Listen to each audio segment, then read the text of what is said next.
konfigurasi infrastruktur jaringan, materi konfigurasi routing. Routing ini sudah kita pelajari di awal pertemuan di mata pelajaran administrasi infrastruktur, itu sebagai pemberi jalan ya, dari satu jaringan ke jaringan yang lainnya. Nah, sekarang kita fokus ke konfigurasi routing itu sendiri. Kita lihat di slide pertama. Yang utama dari layar network adalah pengalamatan dan routing. Pengalamatan telah kita bicarakan sebelumnya.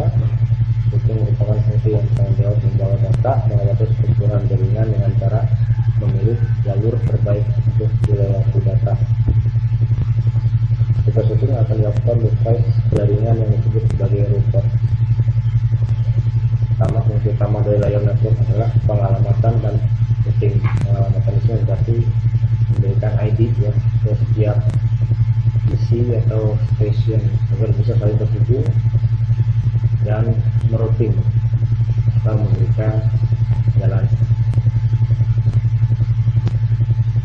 Kemudian yang kedua, pengalamatan kita bicarakan sebelumnya, ini yang tadi kita bicarakan sebelumnya di pertemuan awal baru kita bahas ini. Kemudian yang ketiga, routing merupakan fungsi yang bertanggung jawab membawa data melewati strukturan jaringan dengan cara memilih jalur terbaik untuk dilewati data. Jadi bertanggung jawab membawa data itu sendiri melewati sekumpulan jaringan dengan cara memilih jalur terbaik untuk dilewati oleh data. Sekumpulan jaringan di sini bisa dicontohkan kalau di sekolah ini antara gedung SMP, gedung SD, sama gedung SMK ya. Nah, itu bisa saling terlewati. Contohnya wifi yang ada di sekolah. Kalau misalkan kalian masih ingat dulu waktu kita masih zamannya tatap muka ya, terutama pada saat ujian itu kita menggunakan wifi sekolah. Itu wifi sekolah ada 9 yang ditaruh di setiap titik ya. Itu ada keterpaksaan 1, 2 sampai dengan 9. Nah, nanti ketika kalian membuka wifi ya, kemudian si wifi kalian itu akan menangkap jalur terbesar atau jalur terbaik dari sekumpulan wifi yang ada di gedung SMK. Nah, itu fungsi yang sebagai mengarahkan atau membawa data itu ya si router ini sendiri. Dan tugas routing yang akan dilakukan device jaringan yang disebut sebagai router. Nah, ini membawa jalur ini sendiri, waktu membawa data ini melewati sekumpulan jaringan itu disebut router. Jadi alatnya namanya router ya. Jadi kalau kita bicara device berarti kita bicara tentang alat. Oke, itu merupakan komputer jaringan yang bertugas atau difungsikan menghubungkan kedua jaringan atau lebih. Jadi kita bisa menggunakan beberapa jaringan di router ini sebagai pengarah ya. Ketika device kita atau perangkat kita tidak kuat menangkap wifi yang ada di sekitar kita, tapi di sekitar kita itu ada spot wifi lagi, di situ lebih baik jaringannya, maka si device kita itu akan menangkap si jaringan wifi yang di luar dari spot kita itu. Tipe router ini dua, ada komputer yang kita fungsikan sebagai router, kemudian yang kedua peralatan khusus yang dirancang sebagai router. Nah, jadi router itu ada dua tipe. Yang pertama komputer yang kita fungsikan sebagai router. Berarti di sini server ya, kita bicaranya server. Ini komputer yang kita fungsikan sebagai pembawa data atau pembawa jaringan. Nah, biasanya yang bertugas seperti ini server. Yang kedua peralatan khusus yang dirancang sebagai router. Nah, kalau yang kedua ini dia peralatan khusus atau device khusus, dia itu berupa sebagai router. Jadi bukan komputer tapi perangkat. Ya, kalau kamu kelas 11 pernah belajar dan melihat router, modelnya sama seperti switch ya. Secara tampilan sama, dia ada port atau colokan untuk 145. Tapi fungsinya berbeda. Kalau switch itu untuk menghubungkan, kalau router itu untuk memberikan jalan atau mengarahkan mau di mana, mau dibawa kemana si data ini, seperti itu ya. Nah, juga tugas router memforward data.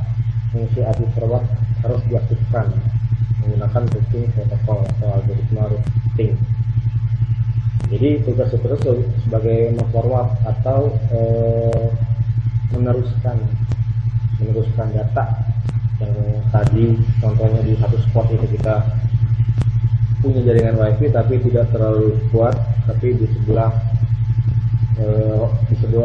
titik kita itu, titik hotspot kita itu ada lagi hotspot yang lebih kuat. Nah, berarti tugas router itu memforwardnya atau meneruskan ke wifi kedua, bukan wifi yang ada di tempat kita berada. Kemudian yang keempat, data diatur oleh root protokol.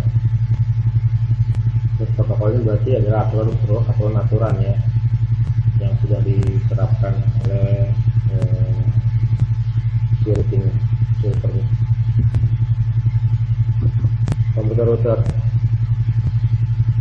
adalah komputer general purpose untuk tujuan yang lebih luas dengan dua atau lebih interface jaringan atau NIC card. Di dalamnya yang berfungsi menghubungkan dua jaringan atau lebih, sehingga dia bisa meneruskan paket dari satu jaringan ke jaringan yang lain. Sama seperti pembahasan data barusan, jadi si komputer router ini fungsinya untuk memforward atau meneruskan juga, dan bedanya dia menggunakan PC. Nah, biasanya di dalam PC ini dia memiliki dua atau lebih interface jaringan atau NIC card. NIC card yang kemarin Bapak gambarkan ya, Bapak gambarnya dia melihat seperti kartu yang ada di belakang, yang dia ditandai dengan port RJ45. Nah, jadi dia di belakang PC-nya itu atau CPU-nya itu dia di situ ditanamkan NIC lebih dari satu. Jadi sebagai penghubung dan peneruskan. Apakah sama dengan kerja router device? Ya, sama-sama meneruskan mencari jaringan yang lebih baik kualitasnya. Cuma dibentuknya PC, bentuknya komputer yang bisa kita konfigurasi lebih jauh dibanding perangkat router itu sendiri. Untuk jaringan kecil, interface-nya adalah NIC card, sehingga router mempunyai dua NIC atau lebih yang bisa menghubungkan dengan jaringan lain. Jadi untuk jaringan kecil kita hanya membutuhkan dua NIC saja sudah cukup untuk menghubungkan dengan jaringan lain.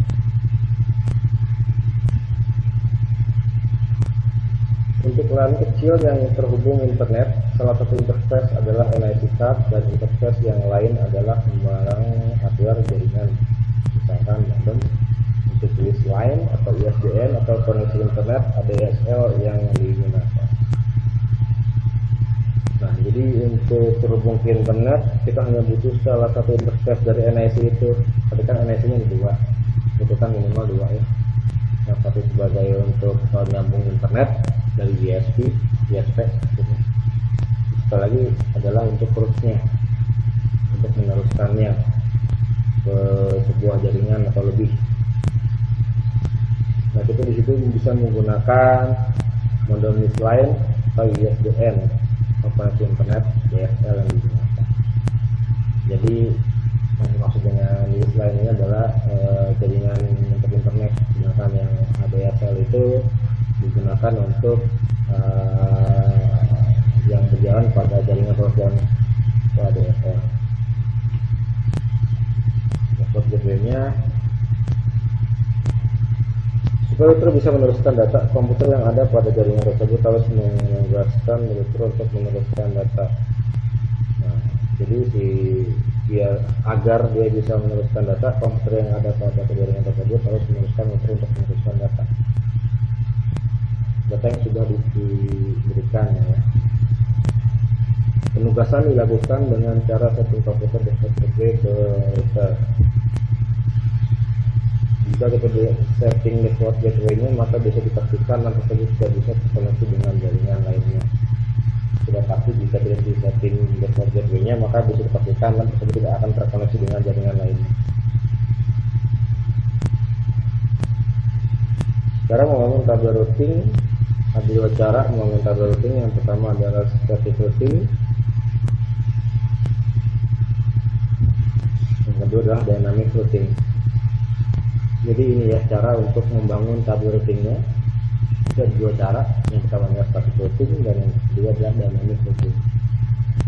Bisa dilihat di sana dibangun berdasarkan definisi agar administrator dari administrator, sedangkan yang berikutnya adalah administrator harus cermat satu saja tabel routing salah, jaringan tidak akan terkoneksi.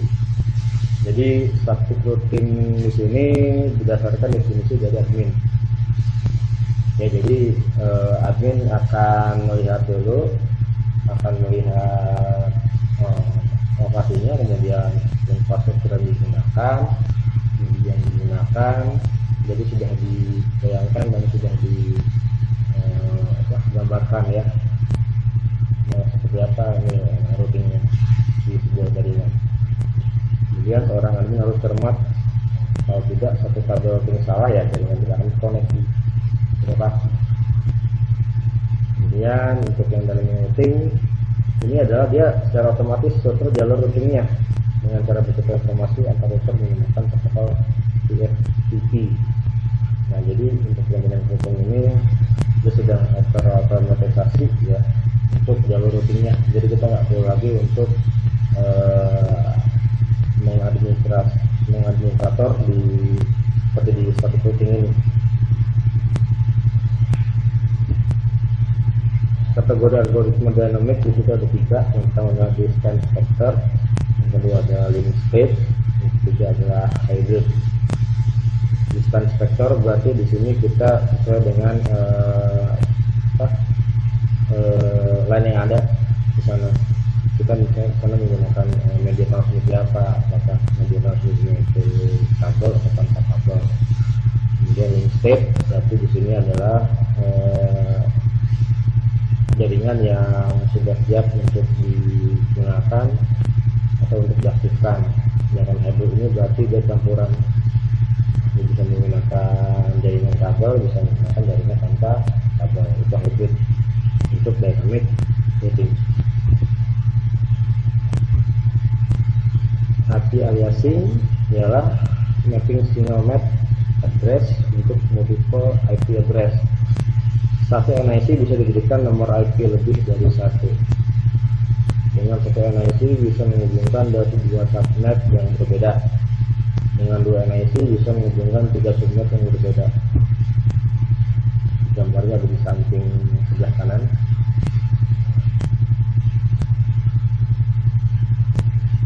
Nah, saya lihat di sini. Jadi IP aliasing adalah mapping single MAC address untuk multiple IP address.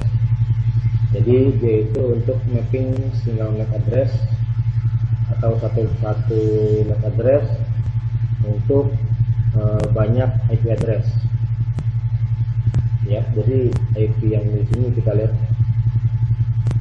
ini banyak IP yang tersetting di masing-masing workstation ini dari 1 sampai dengan